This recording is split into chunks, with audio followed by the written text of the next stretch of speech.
예레미야 6장 1절에서 8절까지 우리 한 목소리를 봉독하겠습니다. 베냐민 자손들아, 예루살렘 가운데로부터 피난하라. 드보아에서 나팔을 불고 벤핫게렘에서 깃발을 들라. 재앙과 큰 파멸이 북방에서 엿보아오미니라. 아름답고 우아한 시온의 딸을 내가 멸절하리니 목자들이 그 양떼를 몰고 와서 주위에 자기 장막을 치고 각기 그 처소에서 먹이리로다. 너희는 그를 칠 준비를 하라. 일어나라, 우리가 정오에 올라가자. 아하, 아깝다. 날이 기울어 저녁 그늘이 길었구나. 일어나라, 우리가 밤에 올라가서 그 요새들을 헐자 하도다. 만군의 여호와께서 이와 같이 말하노라. 너희는 나무를 베어서 예루살렘을 향하여 목책을 만들라. 이는 벌받을 성이라. 그 중에는 오직 포악한 것뿐이니라. 샘이 그 물을 솟구쳐 냄같이 그가 그 악을 드러내니 폭력과 탈취가 거기에서 들리며 질병과 살상이 내 앞에 계속하느니라. 예루살렘아, 너는 훈계를 받으라. 그리하지 아니하면 내 마음이 너를 싫어하고 너를 황폐하게 하여 주민이 없는 땅으로 만들리라. 아멘. 연일 폭염과 열대야로 피서를 생각하죠. 언제 휴가를 잡아서 좀 쉴까. 가장 더울 때 피서를 하는 게 좋겠죠. 그런데 이 작은 한반도 땅이에요. 남부 지역, 지금 우리가 사는 이곳은 연일 열대야로 폭염으로 아주 잠을 못 자고 그러는데요. 중부 지역은 또 무엇으로 난리가 납니까?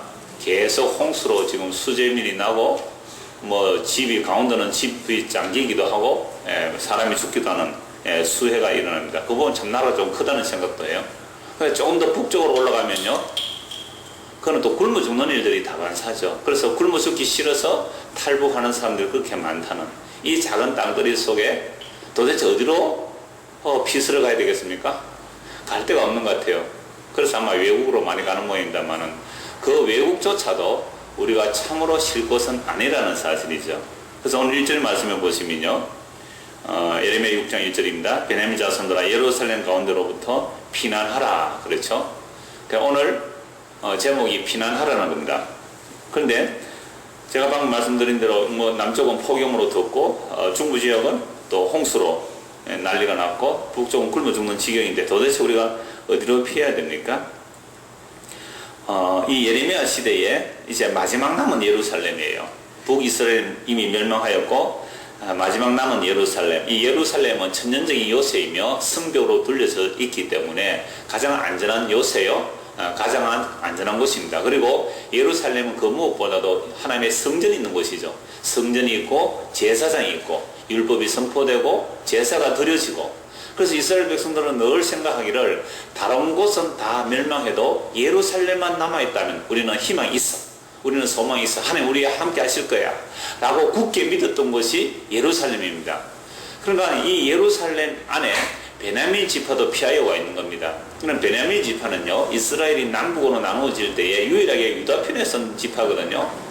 솔로몬의 우상 숭배로 인하여 솔로몬 사후에 이스라엘이 남북으로 나눠집니다. 북쪽은 10지파, 남쪽은 2지파가 되는데 유다가 중심이고 그 유다와 함께, 물론 베냐민 유다와 가까이 있습니다. 유다와 가까이 있었던 베냐민이 그 유다 지파에 속하게 되는 거죠.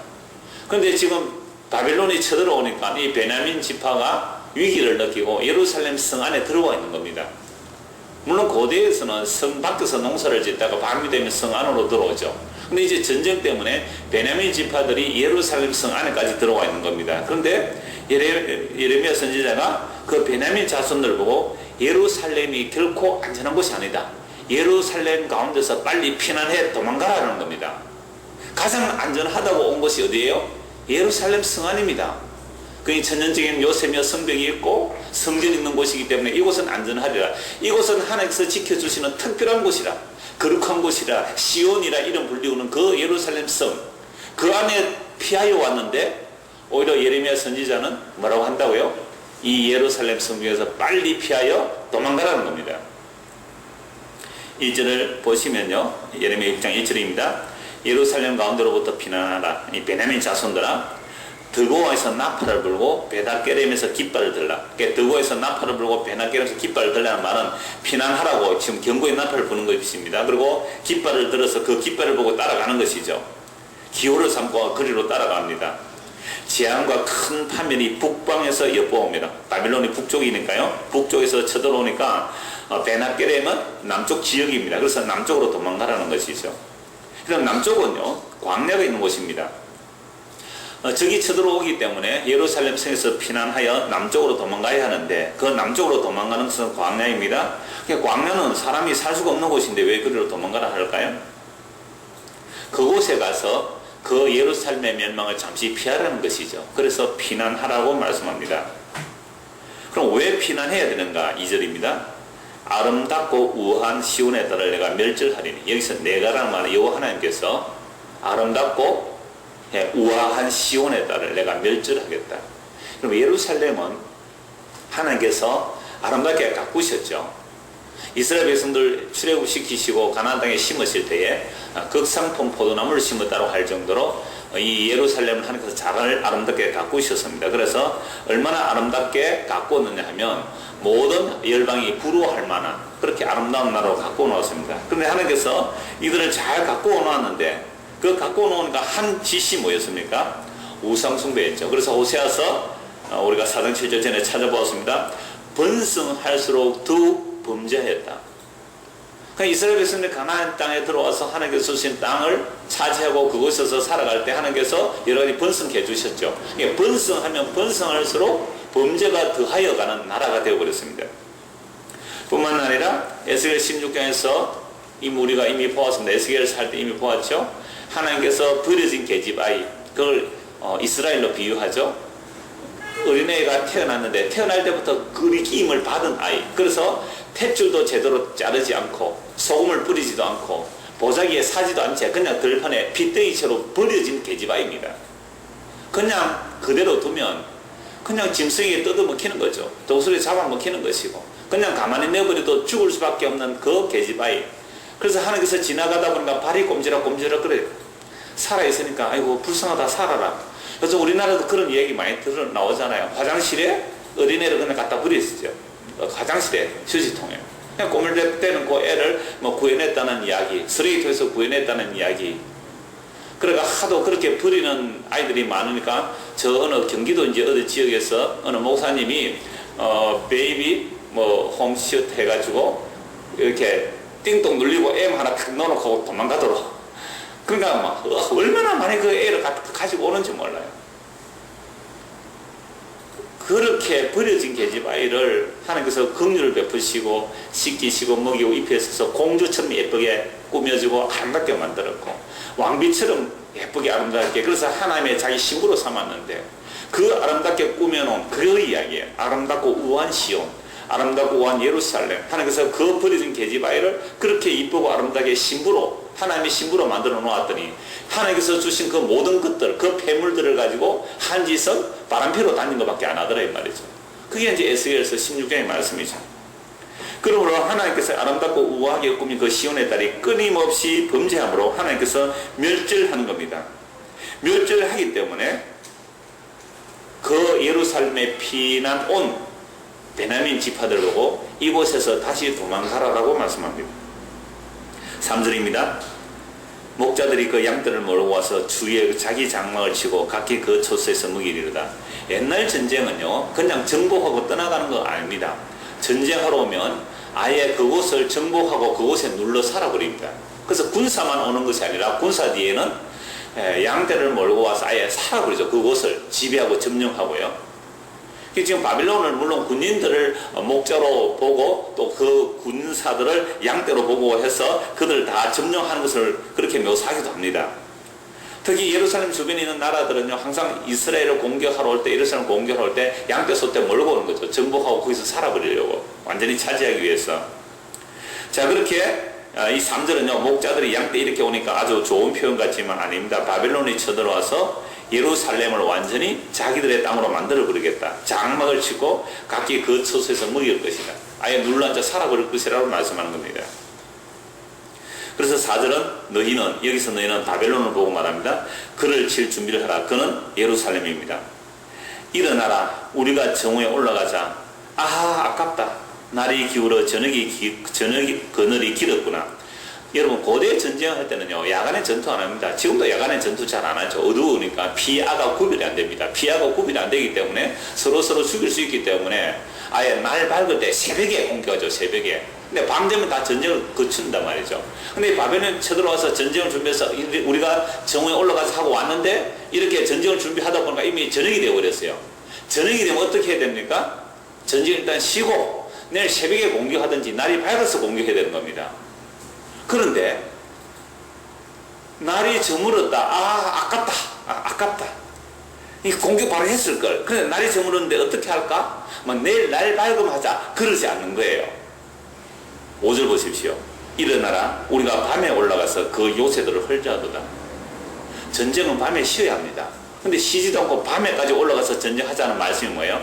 하나님의 진노, 하나님의 심판이 급하다는 거죠. 그래서 바벨론을 사용해서 지금 이스라엘에 공격을 하는 겁니다. 만군이 여기서 이같이 말하노라. 너희는 나무를 베어서 예루살렘을 향하여 목책을 만들라. 이는 벌받을 성이라. 그 중에는 오직 포악한 것뿐이다. 그래서 여호와 하나님께서 바벨론 군대를 보고 나무를 잘라다가 목책을 사라. 옛날에는 예루살렘은 요새요 성읍으로 되어 있기 때문에 그 예루살렘 공격을 하면 그 예루살렘 성벽만큼 높이 흙으로 토두를 섰든지 아니면 나무 목책을 사서 공격을 해야 되는 겁니다. 그래서 나무를 찍으라 그러는데요. 이스라엘 백성들이 가나안 땅에 들어갈 때 하나님께서는 그 과일나무를 찍지 말라 그랬습니다. 예루살렘 성 주변에는 무엇을 심죠? 과일나무를 심는 겁니다. 포도나무도 있을 것이고 다른 유실수를 심을 거 아닙니까? 그런 나무들은 찍지 말라고 그래요. 그 나무들을 찍어버리면 과일을 못 먹잖아요. 그래서 나무 열매, 과일나무가 아닌 저 다른 숲풀에서 나무를 잘라서 공격용 무기로 만들지 하지만 하나님께서 이스라엘 백성들이 가나안 땅에 들어갈 때는 함부로 나무를 자르지 못하겠습니다. 그런데 지금은요 바벨론 군대 보고 뭐라고 해요? 나무 다 잘라. 나무를 잘라서 목책으로 쌓아서 그 예루살렘을 공격하라. 저는 이 말씀을 보면서 하나님께서 예루살렘을 공격하는 그 공격보다 더 심하게 바벨론이 예루살렘을 공격하는 거예요. 가나안 땅 사람들을 쫓아낼 때 하나님께서 그들을 공격한 것보다 더 심하게 바벨론을 통하여 예루살렘을 공격한단 말이죠. 그래서 제가 이 종종 이런 말씀 드렸죠. 하나님은요 이스라엘 편이 아니라고요. 바벨론 편도 물론 아니죠. 하나님은 하나님 편입니다. 그래서 이스라엘이라도 하나님의 원수가 되면 심판하실 수밖에 없다는 것을 보여줍니다. 그래서 나무를 다 잘라서 목책을 사서 공격하는 말씀 속에 무시무시한 심판의 말씀이 들어있는 겁니다. 그래서 이러한 이스라엘 백성들이 얼마나 그 멸망이 가득했으면 그 심판을 받아 마땅한 지학이 가득했는지 하나님께서 그들에게 아예 나무조차도 잘라서 목축을 해서 공격하라라고 말씀합니다. 그러면 그러한 여호와의 분노, 쉬지 않는 하나님의 심판이 어떻게 주어지는가? 6절 끝에 보십시오. 이는 벌받을 성이라. 그 중에는 오직 포악한 것뿐이다. 오직이라고 말하죠. 예루살렘 성 안에는 하나님의 긍휼과 하나님의 공의가 함께 가야 됩니다. 하나님의 공의와 하나님의 긍휼이 함께 가야 하는 것이 이스라엘 나라인데 긍휼도 사라졌고 공의도 사라졌습니다. 그러니까 남은 게 뭐밖에 없어요? 포악만 있는 거죠. 그럼 포악만 있다는 것은요 이방 나라입니다. 애굽이 그러했습니다. 바벨론이 그러하였고요. 근데 이스라엘 땅에 포악만 남았다는 겁니다. 그래서 하나님께서 심판할 수밖에 없는데 그 중에 즉 예루살렘 안에는 오직 포악한 것만 남았다. 그 포악한 것이 뭐냐라고 할 때 지난주에 보았습니다만은 5장 26절 보십시오. 5장 26절. 내 백성 가운데 악인이 있어서 새 산냥꾼이 매복한 같이 지키며 드슬로와 사람을 잡으며 세상에 새들이 가득한 같이 너희 집들에 속임이 가득하도다. 그러므로 너희가 번창하고 거부가 되어 살찌고 윤택하며 또 행위가 심히 악하여 자기 이익을 얻으려고 송사 곧 고아의 송사를 공정하게 하지 아니하며 빈민의 재판을 공정하게 판결하지 아니하니 내가 이 일들에 대하여 벌하지 아니하겠으며 내 마음이 이 같은 나라에 보복하지 아니하겠느냐 여호와의 말씀이니라. 이스라엘 땅에 하나님의 긍휼과 하나님의 공의는 사라져버리고 오히려 각 집들마다 온갖 악한 것들과 속임으로 부자가 되고 거부가 되고 약하고 가난한 자들은 포악하게 학대하고 그들의 것을 빼앗아버렸습니다. 그러므로 어떻게 내가 이런 나라를 심판하지 않겠느냐 말씀합니다. 나라가 이런 꼴이 된다면 선지자들이 죄를 책망해야 되는데요. 30절 이 땅에 무섭고 놀라운 일이 있도다. 선지자들은 거짓을 예언하며 제사장들은 자기 권력으로 다스리며 내 백성은 그것을 좋게 여기니 마지막에는 너희가 어찌하리느냐. 이게 지난주 말씀이죠. 이스라엘 백성 전체가, 이스라엘 나라 전체가 작은 자나 큰 자나 할 것 없이 포악과 악한 그 강포만 가득한데, 이걸 보고 선지자들이요, 책망하는 것이 아니라 오히려 선지자들이 거짓을 예언하면서 자기 이익을 챙기고, 제사장들은요 자기 권력으로 다스리는데, 놀랍게도 이걸 누가 좋아해요? 백성이 좋아해요. 내 백성이 이걸 좋아한다. 그렇다면 너희가 그 마지막에 어찌하겠느냐. 이제 마지막이 온 거죠. 그 끝에 마지막에 온 겁니다. 이걸 총체적으로 부패했다 그러죠. 선지자와 제사장과 백성들이 다 부패한 겁니다. 그래서 지금 하나님의 심판이 임박해서 심판하는데, 그래서 6절 끝에 다시 보십시오. 이는 벌받을 성이라. 그 중에는 오직 포악한 것뿐이니라. 셈이 그물을 솟구쳐 같이 그가 그 악을 드러내니 폭력과 탈취가 거기서 들리며 질병과 살상이 내 앞에서 계속하느니라. 여러분, 셈이 그물을 솟구쳐 같다라고 말씀하죠. 저는 시골에서 살아서 샘물이 어떤지를 잘 압니다. 가끔씩 이 샘물을 마을에서 공공으로 청소를 합니다. 그러면 샘물을 다 퍼내고 그 가운데 이끼 같은 거 찌그리 싹 다 걷어내거든요. 그래서 물을 싹 다 퍼내고 나면요, 그 물 근원에서 퐁퐁퐁퐁 솟아나요. 그렇게 굵지 않아요. 손가락만한 물줄기가 퐁퐁 솟아나는데요, 그 물은 마르지 않죠. 그러한 깊은 샘물은요. 이 샘물이 솟아나는데 이건 1년 내에 사시사철 늘 솟아나오는 겁니다. 마르지 않아요. 아무리 가뭄이 있어도 마르지 않아요. 마을에서 물 길어먹는 그 우물들은요. 그냥 그 물이 퐁퐁 솟아나는 거죠. 이런 샘은요, 물을 가두어 두는 그런 통과 다릅니다. 저수지와 달라요. 물이 계속 샘솟아 나오기 때문에 아무리 퍼내도 또 그 샘물이 퐁퐁 솟아나는 겁니다. 근데 이게 이스라엘 백성들의 죄가 샘물이 솟아나듯이 도대체가 한 번도 끊어지지 않고 계속 솟아나더라 이 말이에요. 계속 샘물이 퐁퐁 솟아나듯이 죄가 그렇게 솟아나는 겁니다. 샘이 물을 솟구쳐내는 같이 이스라엘 백성들이 그 죄가 그냥 그대로 솟아나는데, 폭력, 탈취, 그러므로 질병과 살상이 하나님 앞에 계속되는 겁니다. 여러분, 이게 이스라엘 전 역사를 통하여 죄인들의 모습이었다함을 보여주는 겁니다. 우리는 오늘 이런 모습을 보면서 야, 참 이스라엘 백성들이 죄가 많았구나 라고 한다면 성경을 잘 못 보는 거예요. 이 구약 성경의 말씀도 역시 오늘 우리에게 동일하게 말씀하는 겁니다. 너희들도 그러하다. 우리도 우리 속에서요, 죄가 샘솟듯이 퐁퐁퐁 솟아나요. 죄의 근원이 뭐죠? 욕심이거든요. 너도 하나님처럼 되리라. 그게 선악과의 최초 유혹. 너도 하나님처럼 되리라. 그래서 인간이 선악을 따먹고 그 선악과 따먹은 우리의 아담의 후손들이기 때문에 우리 안에도요, 이 죄가 샘솟듯이 퐁퐁퐁 솟아납니다. 죄를 지어서 죄인이 아니고 죄인이라서 그냥 자연스럽게 나오는 게 뭐라고요? 죄라니까요. 이게 샘이에요. 마르지 않는 샘처럼 우리 안에서 이 죄가 끊어지지 않고 나온다 이 말이죠. 그래서 이스라엘을 하나님께서 택하셔서 뭘 보여주느냐면, 하나님의 택한 이스라엘을 통하여 죄가 어떻게 샘솟듯이 나온지를 보라는 겁니다. 동시에 이 이스라엘을 통하여 오늘 이방인의 우리가 이 성경의 말씀을 계시로 받는 우리들도 야, 이 모습이 바로 우리의 모습이라고 받아들이는 거죠. 그래서 로마서 3장 9절에서 18절 제가 읽어드리겠습니다. 그러면 어떠하냐? 우리는 나하냐? 결코 아니라 유대인이나 헬라인이나 다 제 아래 있다고 우리가 이미 선언하였느니라. 기록된 바 의인은 없나니 하나도 없으며 깨닫는 자도 없고 하늘을 찾는 자도 없고 다 치우쳐 함께 무익하게 되고 선을 행하는 자는 없나니 하나도 없도다.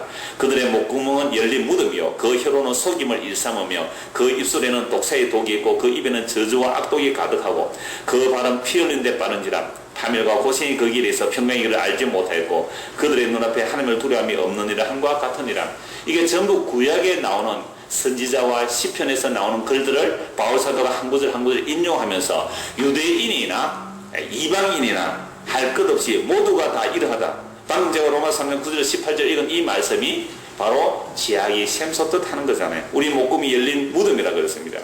입술에는 독사의 독이 가득하고 선을 향하는 자가 아무도 없고 의인의 소리 하나도 없고 입에는 저주와 악독만 가득하죠. 그래서 우리 입이 마치 샘처럼 저주와 나오는 말들이 저주와 악독만 나오는 겁니다.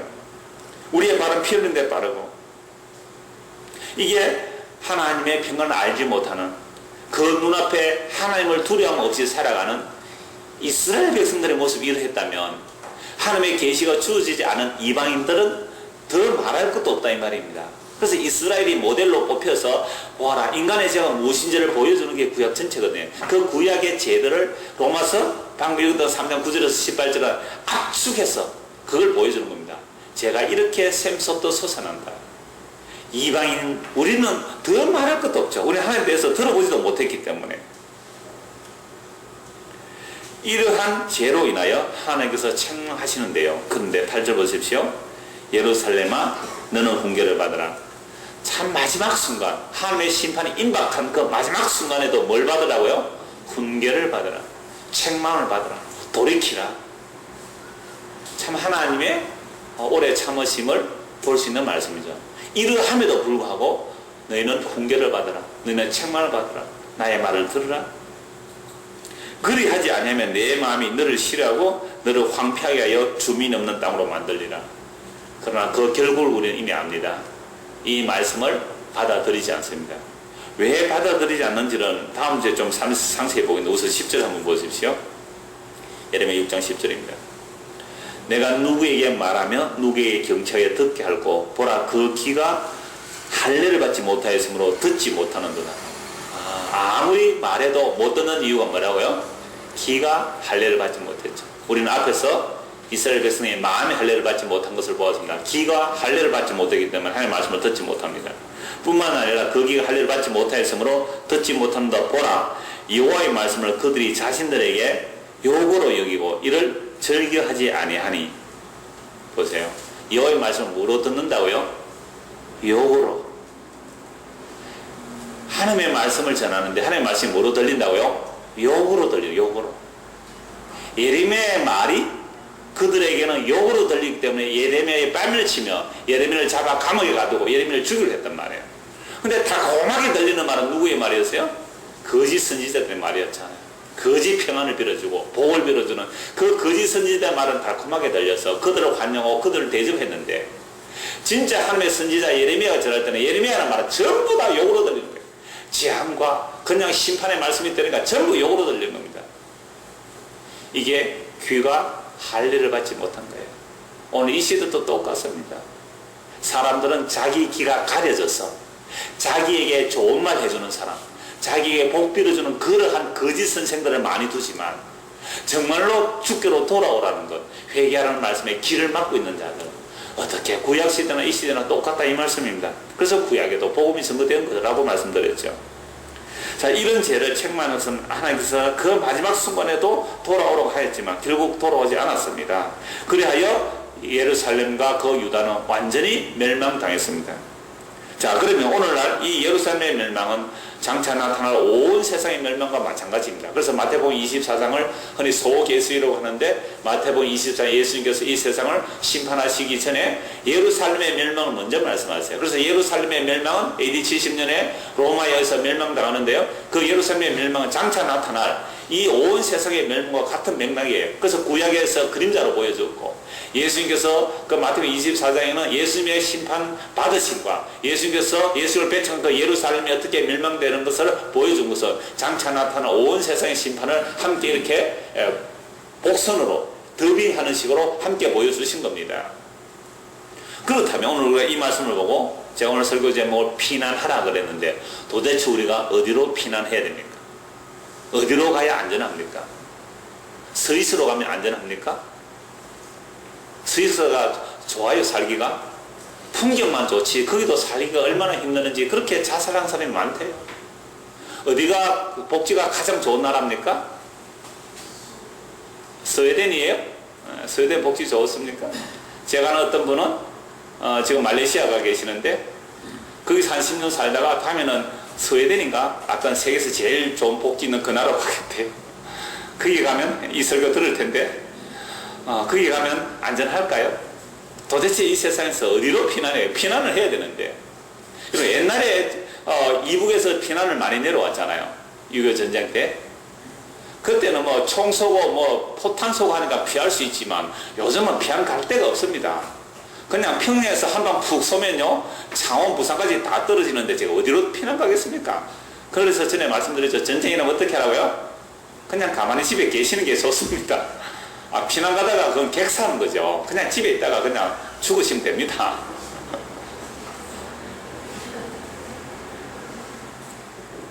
그러면 제가 오늘 설교 제목을 피난하라 그랬으니까 피난할 장소를 알려드려야 되잖아요. 그렇죠? 피난할 장소를. 그래서 많은 사람들이 많은 이단들이 그래요. 다른 데는 종말의 심판, 그 대환란을 견뎌낼 수 없다. 내가 있는 곳에 오라. 여주에 오라. 여주 거 그럼 죽여라 그랬죠? 여주에 가야 된다. 또 저 대전에는 어떤 장막성전에 오라. 어디에 오라. 월명성전에 오라. 어디 오라. 라고 피할 곳을 굉장히 많이 얘기해요. 그럼 도대체 우리 어디로 피난처로 삼아야 됩니까? 이제 시편을 제가 몇 번 보기를 원하는데요. 시편 12편을 찾아보시기 바랍니다. 시편 12편입니다.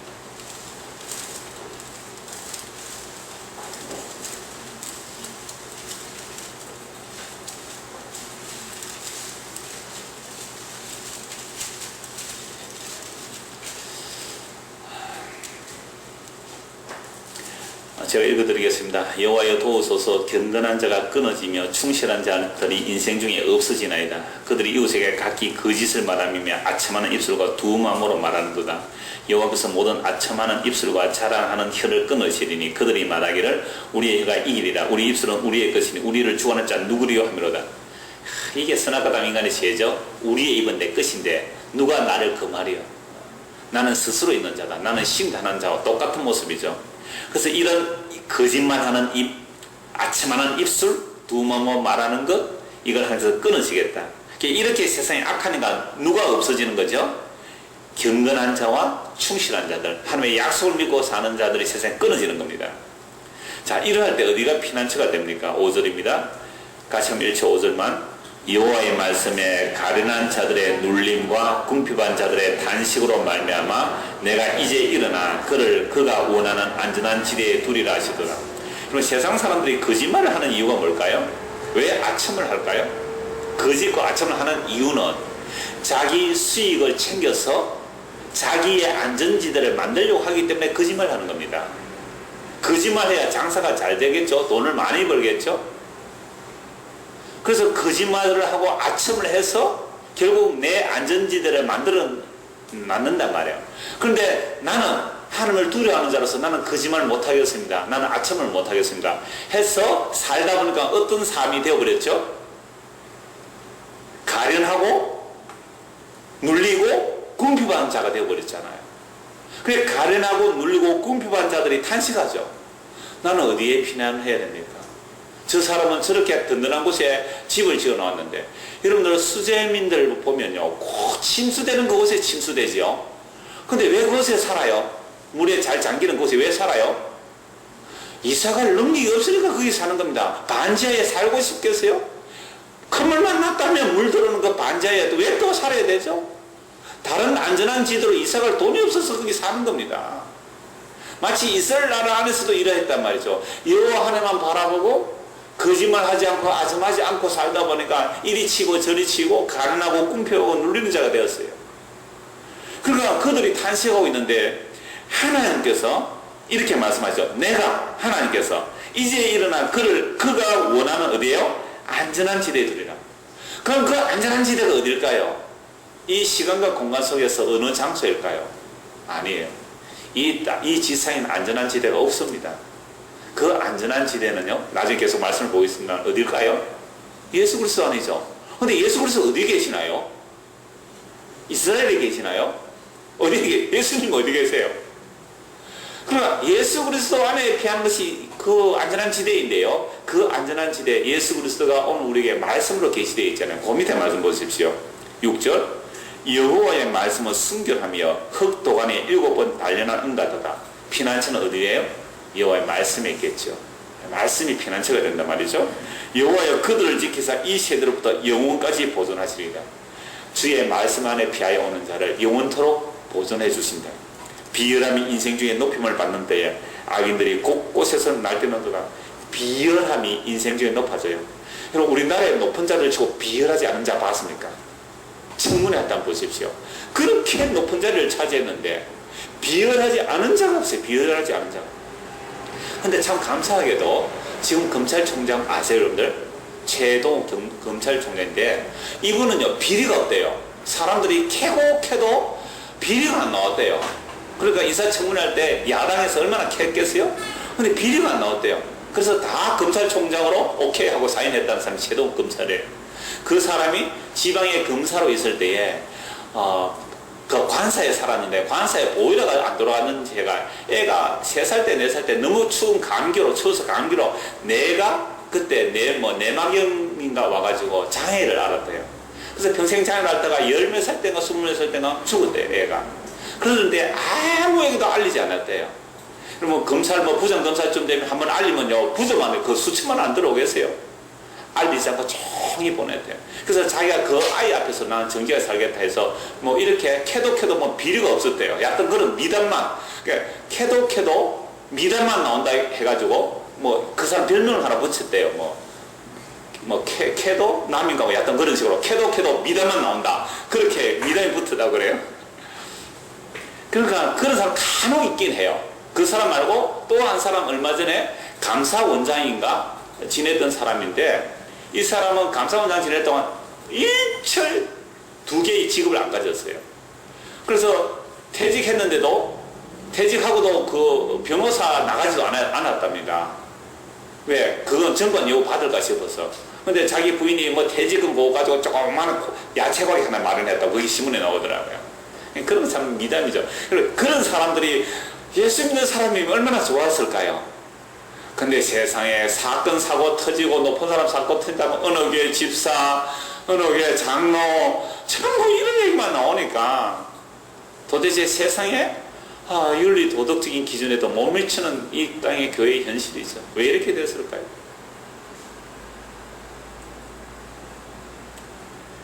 하나님의 말씀에 우리의 피난처와 안전지대를 두지 않고 세상의 힘과 터진 웅덩이를 자기의 피난처로 삼았기 때문에 이러한 일들이 일어나는 거예요. 그래서 교회 안에서 제대로 보면 안전한 증거가 이 시대에 우리가 요구도먹는 이유가 되는 겁니다. 자, 그래서 하나님께서 이러한 자들을 거짓말 하지 않고 아첨하지 않으므로 가련하고 궁핍한 자들에게 영원한 안전지대에 두시리라. 그 영원한 안전지대가 하나님의 말씀이라고 그랬습니다. 62편 보시죠. 시편 62편입니다.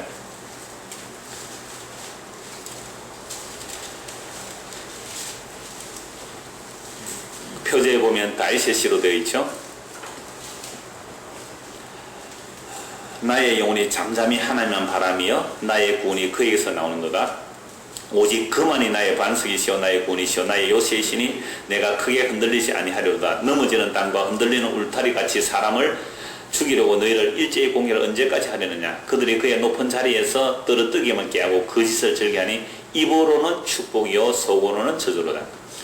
나의 영혼 잠잠히 하나님만 바라라. 무릇 나의 소망이 그로부터 나오는도다. 오직 그만이 나의 반석이시오 나의 구원이시오 나의 요새이시니 내가 흔들리지 아니하려다. 나의 구원과 영광이 하나님께 있으며 내 힘의 반석과 피난처도 하나님께 있도다. 백성들아 시시로 그를 의지하고 그 앞에 마음을 도하라. 하나님 우리의 피난처시로다. 자, 세상은 어떤 세상입니까?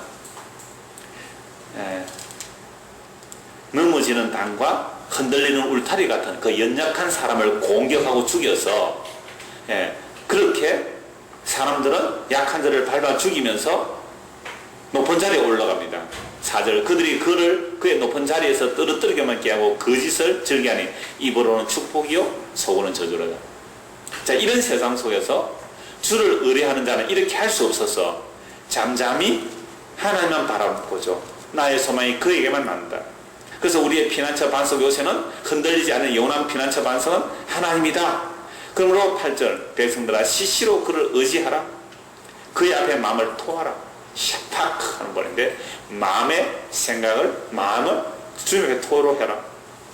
하나님은 우리의 피난처 소이다. 슬프도다. 사람은 입김이며 인생도 속임수이니 저울에 달면 그들은 입김보다 가벼우로다. 우리 인생이 입김이라 그랬잖아요. 그래서 저울에 달면요 입김보다 가볍다고 그래요. 후 하고 사라지는 입김보다 가벼운 것이 우리 인생입니다. 그런 인생이 어디가 영원한 피난처, 영원한 안전지대일까요? 포악해서 그걸로 자기 힘을 삼으면 그게 안전할까요? 포악을 의지하지 말며 탈취한 것으로 허망해지지 말며 재물이 늘어도 거기에 마음을 두지 말지어다. 하나님이 한두 번 하신 말씀을 내가 들었나니 권능은 하나님께 속하였다 하였도다. 주여 인자면 주께 속하니 주께서 각 사람이 행한 대로 갚으심이다. 여호와 하나님께 자기 피난처를 삼은 자가 있고 여호와 하나님을 자기 피난처로 삼지 아니하고 포악하고 탈취하고 거짓말하고 아첨해서 자기가 만들어낸 그 웅덩이, 터진 웅덩이, 그러한 것들을, 그 험한 것들을 의지하면 그 재물이 늘어날 때 거기에 마음을 두면 그들이 바로 입김보다 가벼운 인생이 되는 겁니다. 이들이 심판을 받는 거죠. 여러분 요즘 뉴스에 뭐가 많이 나옵니까? 전두환 재산 추징 1,600억인가? 그때 절대 권력을 가지고서 국내 50개 재벌에게 강압이죠. 강탈이죠. 그건 성금 내라 해가지고 수천억을 받았죠. 그게 청문회에서 다 드러났죠. 근데 29만 원 밖에 없대요. 자기는. 그래서 이번에 국회에서 법을 바꿔가지고 추징을 하는데 이제 가족까지 다, 친척까지 다 추징하는데 지금 마구마구 추징하고 있더라고요. 자, 자기가 절대 권력을 가졌을 때에 그 수천억에 되는 돈과 그 권력이 자기는 영원할 줄 알았죠. 그래서 한때 이런 소식, 이런 이야기들이 들렸어요. 비 오는 날 전두환 노태우 집에 담 넘어가자. 왜? 그 밑에 마당에 아마 비닐로 안에 돈녀가 현금을 잔뜩 사둬서 그거 받아가자 이런 얘기까지 하더라고요. 그 사람들이 그 권력을 가지고 그 돈을 수천억을 어디 다 이렇게 숨겨 놓았겠죠. 그게 무엇이 될 줄 알고 자기 피난처가 될 줄 알고. 그런데 그게 피난처입니까 지금? 온 나라에, 온 세계에 자기의 자녀들 제자 손손까지 얼마나 수치겠어요. 물론 후한무치라고 얼굴이 두꺼우면 그 수치로 여기지도 않을 거예요. 근데 그 수천억의 자녀들까지 그 어마어마한 기업들, 돈들, 그것들이 여러분 앞에서는 그 돈이나 권력 앞에서는 대놓고 욕 못해도 뒤로서는 다 욕할 거 아니에요. 그게 피난처예요. 그게 수치예요. 대대로 그 수치요. 내가 안전한 피난처라고 삼았던 것이 마지막 우리 주님 오셔서 심판하실 그날에 그것이 나에게 뭐가 되겠어요? 심판의 증거. 그래서 야고보 5장에 말세에 재물을 쌓은 자들은 재앙을 쌓았다고 말씀합니다. 그 재물이 너를 먹으리라, 종같이 너를 먹으리라고 말씀해요. 이게 뭘 도대체 나의 피난처로 삼고 살았느냐 이 말이죠. 오늘 예수를 믿는 자들이 이러한 전두환 씨 같은 경우에 그걸 피난처로 삼을 수밖에 없잖아요. 그게 자기 힘이니까. 예수 믿는 사람들이 그런 내 피난처를 둔다는 것 자체가 저는 예수님 안 믿는다고 보죠. 물론 우리가 이 땅에 살 동안 뭐 이것저것 필요한 것들 있을 거예요. 적당하게 여러분들 보험도 드시고 적당하게 노후 준비도 하고 사십시오. 너무 비굴해지지 않도록 어느 정도는 준비하면서 사시기 바랍니다. 그러나 그걸로 자녀 대대에 물려준다 생각한다든지 아니면요 내 평생에 그런 생각하지 마세요. 그냥 한 달에 얼마 정도 있으면 살겠다 싶으면 그 정도만 마련하시고 그 이상은 더 이상 마련하려고 하지 마십시오. 그게 우리의 피난처가 안 됩니다. 다시 한 번 더 보시죠.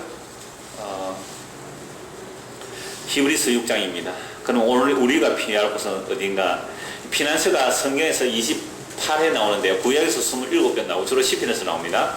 한 곳이 신약에서 나오는데 히브리서 6장 말씀입니다. 신약 성경 히브리서 6장 17절. 제가 오늘 피난하라라고 하면서 어디로 피난해야 할지를 지금 말씀드리는 겁니다. 6장 17절 에서 20절까지 같이 한번 읽겠습니다. 하나님은 약속을 기업으로 받는 자들에게 그 뜻이 변하지 아니함을 충분히 나타내시려고 그 일을 맹세로 보정하셨나니 이는 하나님이 거짓말을 하실 수 없는 이 두 가지 변하지 못할 사실로 말미암아 앞에 있는 소망을 얻으려고 피난처를 찾은 우리에게 큰 안위를 받게 하려 하심이라. 우리가 이 소망을 가지고 있는 것은 영혼의 닭 같아서 튼튼하고 견고하여 휘장 안에 들어가나니 그리로 앞서 가신 예수께서 멜기세덱의 반차를 따라 영원히 대제사장이 되어 우리를 위하여 들어가셨느니라. 우리의 피난처는 예수 그리스도구나. 그래서 우리가 앞에 있는 소망을 얻으려고 피난처를 찾은 우리에게 큰 안위를 받게 하시는데요, 하나님께서 그 약속을 17절 하나님의 약속을 기업으로 받는 자들의 그 뜻이 변하지 아니할 것을 충분히 나타내셔서 맹세하셨어요. 그래서 하나님은 자기 이름으로 맹세하셨어요. 하나님보다 더 높으신 분이 없기 때문에 자기 입으로 맹세하셔서 반드시 그 맹세를 이루어내시는 거죠. 그 약속을 이뤄냅니다. 그래서 하나님은 거짓말하실 수 없잖아요. 그리고 맹세를 이루시잖아요. 이 두 가지 변하지 못할 사실로 말미암아 앞에 있는 소망을 얻으려고, 그러니까 저와 여러분이 진짜 소망이 뭐라고요? 아까 말씀이라고 그랬고요. 그 말씀이 육신 오신 예수 그리스도 우리의 피난처예요. 그래서 피난처를 이미 찾았어요. 찾은 우리에게 큰 안위를 받게 하시는데요, 내가 세상에 기댈 언덕이 없고 내가 세상에 피할 피난처가 없다 할지라도 예수 그리스도 우리에게 계신다면 우리는 안전하단 말이에요. 19절, 우리가 이 소망을 가지고 있는 것은 영혼의 닷과 같아서, 여러분 배가 정박하면 닷을 내리잖아요. 큰 배는요, 큰 닷을 내리잖아요. 그 닷을 내려놓으면요, 배가 요동을 안 합니다. 이리저리 조류에 안 떠밀려 간다면, 그 우리의 영혼의 닷, 어디에 정박을 해야 되죠? 예수 그리스도의 닷을 내려야 돼요.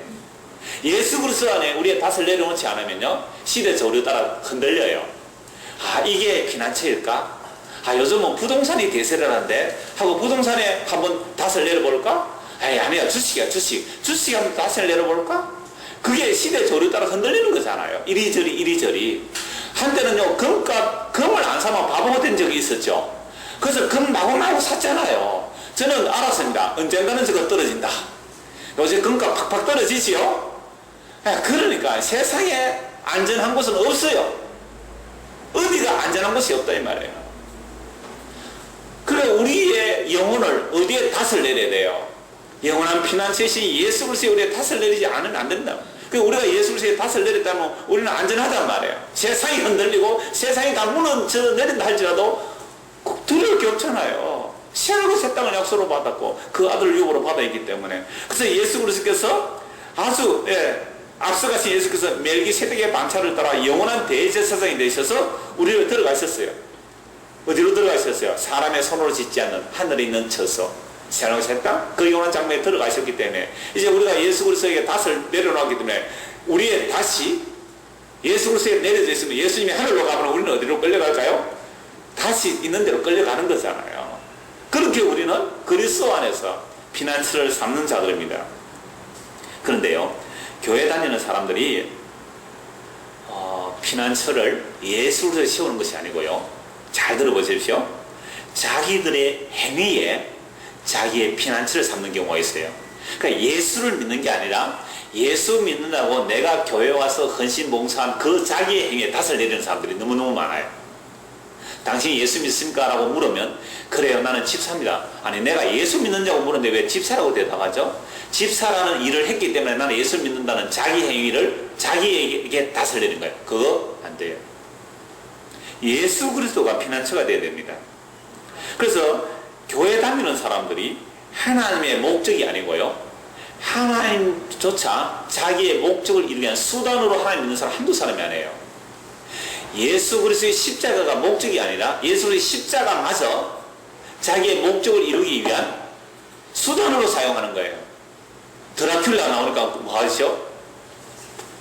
십자가 딱 드러냈잖아요. 그러니까 드라큘라가 무서우니까 십자가를 이용하는 수단물이에요. 이렇게 예수 믿지 않나요? 예수 왜 믿어요? 예수 믿어야 천국 간다 하니까 천국 가고 싶으니까 예수 믿어줄게. 이건 십자가 수단이 된 거예요. 아니요, 예수 그리스도 그분을 사랑하는 것이 목적이 돼야 되는데 예수를 이용해서 천국 가려고 하는 거잖아요. 그럼 우리 그래서 교회 안 왔어요? 우리 넓은 교회는 예수 믿고 복 받는 데는 얘기 안 하니까 복 받으러 가는 사람 별로 없을 거예요, 교회 와서. 그리고 예수 믿고 다른 사람은 복 받려고 하다가 천국 못 가지만 그래도 우리는 예수 믿고 재용서가 천국 간다고 요거 하나 붙드니까 천국 가겠지. 이것도 뭐가 된다고요? 예수를 수단화합니다. 그러니까 성경이 도구주의로 흐르는 거죠. 내 목적을 이루는 성경을 도구로 써버리는 겁니다. 그러면서 자기는 뭐 했다고요? 나는 피난처가 있다고요. 그게 진짜 피난처일까요? 예수의 십자가는요, 혼자 죽으신 십자가 아니잖아요. 우리가 함께, 내가 그리스도와 함께 십자가 못 박혔나니, 예수 함께 죽자는 이야기거든요, 예수님께서. 근데 그리스도 함께 죽는 그것이 정말로 내 전부가 그 안에 갓을 내리는 것을 죽는다 그래요. 죽는다. 그런데 그 복음을 듣고 나서 예수를 보지도 못했지만 말할 수 없는 사랑으로 예수를 사랑하는 자, 기 베드로 사도가 말했잖아요. 그래서 오늘날 어마어마한 규모의 건물들을 지으면서 그걸 성전이라고 해요. 성전은 없습니다. 예수의 몸이 성전이죠. 예수 믿는 우리가 성전인데, 그것이 마치 피난처가 된다고 여기기에 그 건물들을 세습을 합니다. 그러면서 그것이 안전한 곳이라고 하는죠. 이게 바로 피난처가 아니라 바벨탑이 되어버렸습니다. 이런 것에 피해야 되지 않겠어요? 오늘 도착한 이 원고를 다 완성하고 나서 도착한 그 시사전을 보니까요, 특집으로 6페이지를 다루는데요. 이렇게 제목이 특집 제목이 교회가 돈의 지배를 받는다. 이거 그냥 세상 잡지예요. 교계 신문, 교계 잡지가 아니고요. 일반 세상의 잡지인데 제목이 교회가 돈의 지배를 받는다. 6페이지가 나왔어요. 분당에 526억짜리 교회당 건물이 경매에 붙여졌어요. 한 번 유찰돼서 426억이에요. 그러니까 제가 분당 가서 이거 인수하셔야 돼 그랬어요. 426억. 누가 인수하겠어요 그걸? 계속 유찰되겠죠. 그 다음에 수십억짜리가 경매에 나온 게 한두 건에 그게 6페이지가 나와요.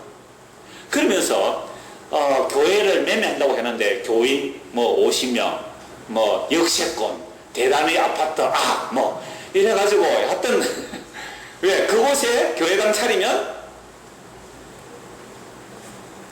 장사 잘 된다 이 말이죠. 교회 부흥된다 이 말을 하지만 그게 세상 사람들이 볼 때는 뭐예요? 장사 잘 된다, 역세권, 국유지를 주차장으로 사용할 수 있고, 그걸 성경을 쭉 6페이지. 그런데요, 절도 예는 아니에요. 절도 빚내가 은행융자로 빚내가지고 경매 넘어가는 건데 그것은 한 페이지. 1페이지. 참 부끄럽습니다. 자, 그래서 요한계시록 18장 4절 이렇게 말씀합니다. 또 내가 들으니 하늘로부터 다른 음성이 나서 이르되 내 백성아 거기서 나와 그의 죄에 참여하지 말고 그가 받을 재앙들을 받지 말라.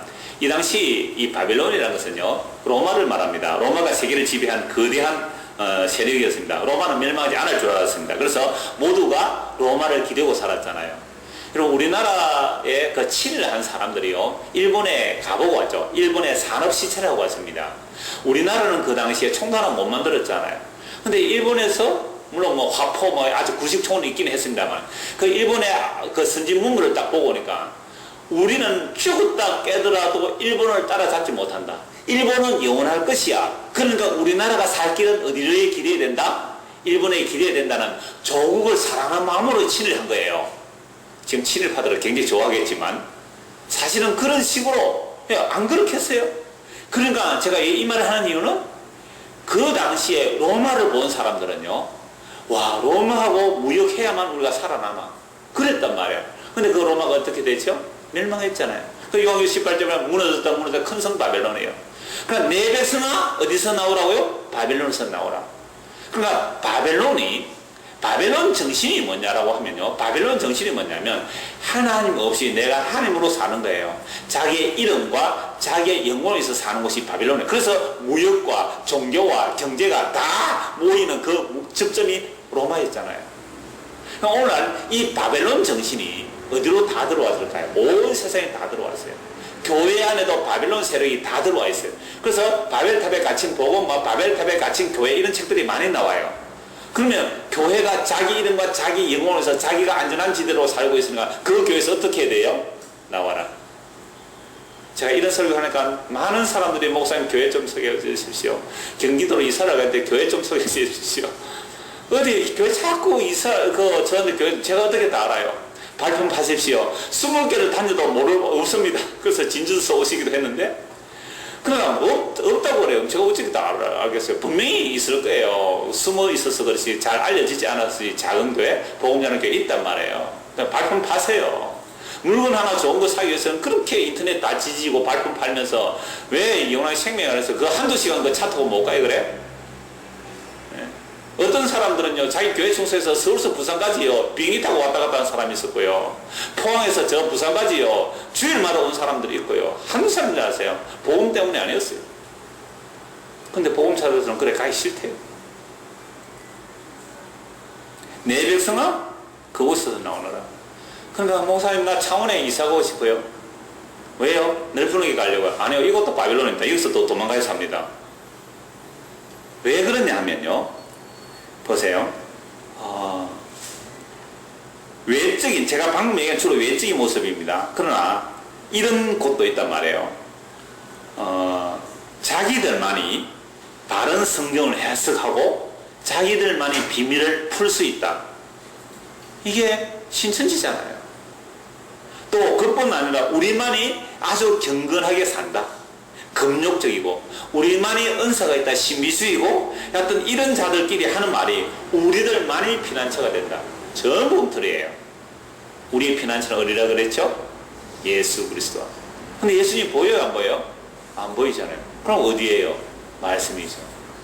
하나님의 말씀을 보고서 예수 그리스도 이런 분이구나.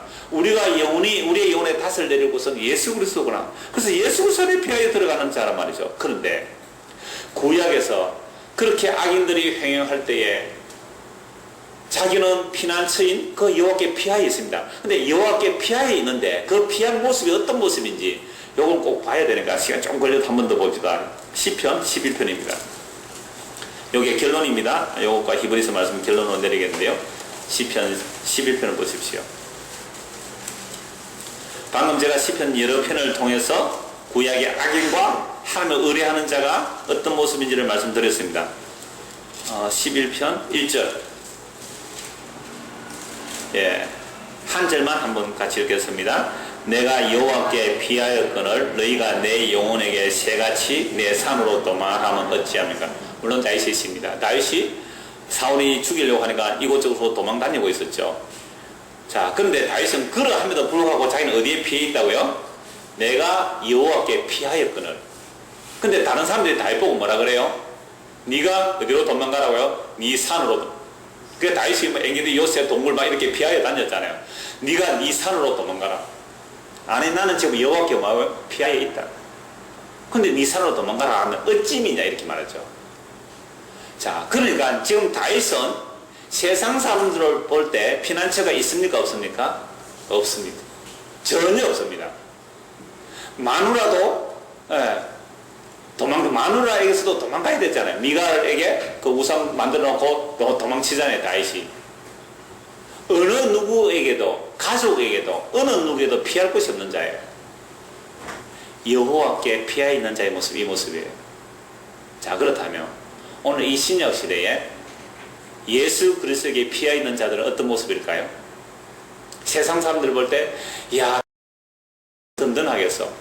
당신은 뭐 남편이 돈을 잘 벌어가 평생 뭐 돈 걱정 안 하고 살겠네. 참 든든한 피난처요. 라고 했을 때에 그 말을 듣는 부인이 정말로 예수를 믿는 사람이라면 뭐라고 말해야 될까요? 아니요. 내 남편은 결코 나의 피난처가 될 수가 없습니다. 이런 거요. 한 방에 훅 갑니다. 그 믿을 수 없는 거예요. 나의 영원한 피난처는 예수 그리스도입니다. 나 이거 믿지 않고 삽니다. 말로만이 아니라 정말로 그걸 믿지 않는 모습은 드러나겠죠. 그래서 구약에서 여호와께 피하 있는 자는 아무 피할 곳이 기댈 언덕이 없었어요. 기댈 언덕이. 이곳저곳 피해나나에 도망다니는 사람이 여호와께 피하 있는 모습이에요.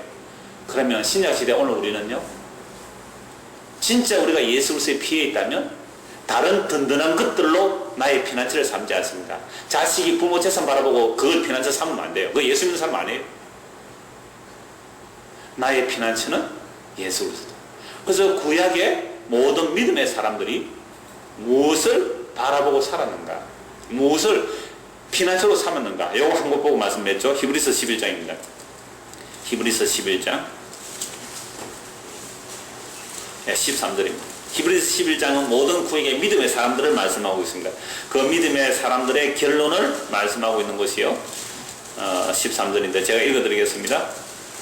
이 사람들은 다 믿음의 사람들이죠. 이 사람들은 다 믿음을 따라 죽었으며 약속을 받지 못하였으되, 제가 읽어드리겠습니다. 이 사람들은 다 믿음을 따라 죽었으며 약속을 받지 못하였으되, 그러니까 약속을 우리가 받았죠. 예수 그리스도를 성령 통해 받아 우리가 약속을. 그들은 그림자만 받은 거예요, 사실은. 자, 받지 못했을 때 그것들을 멀리서 보고 환영하며 또 땅에서는 외국인과 나그네임을 증언하였으니 그들이 이같이 말하는 것은 자기들이 본향 찾는 자임을 나타냅니다. 그들이 나온 바 본향을 생각했더라면 돌아갈 기회가 있었으리니와 그들이 이제는 더 나은 본향을 삼으니 곧 하늘에 있는 것이라. 이러므로 하나님이 그들의 하나님이라 일컬음 받으심을 구걸하지 아니하시고 그들을 위해 한 성을 예비하셨느니라. 그러니까 구약의 모든 믿음의 사람들이 어디를 피난처로 삼았어요? 하나님의 약속. 구약의 모든 약속은 누가 성취하죠? 예수 그리스도. 그 예수 그리스도가 지금 어디에 계시죠? 하늘에 계시잖아요. 그럼 그 예수 그리스도를 약속을 바라보고 살았는데, 그래서 그들은 이 땅에 정착하지 않았습니다. 어떻게 살았어요? 나그네로, 순례자로, 오늘은 이곳, 내일은 저곳, 복음전을 그렇게 살았단 말이죠. 그러니까 이들이 하늘의 소망을 바라보았기 때문에 땅에서 볼 때는 나그네로 보인 거죠. 외국인처럼 보였죠. 이 땅에 영원히 살 사람처럼 안 보였단 말이에요.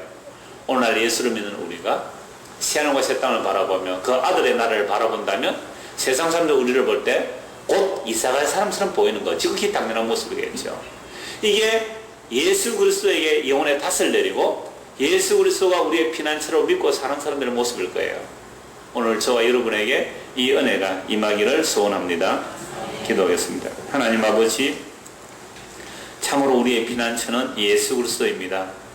다른 데 탓을 내리지 말게 하시고 예수 그리스도에게 우리의 영혼의 탓을 내릴 수 있도록, 그래 이제는 참된 쉼과 안식을 맛볼 수 있도록 은혜를 베풀어 주옵소서. 예수 그리스도 이름 받들어 기도드리옵나이다. 아멘.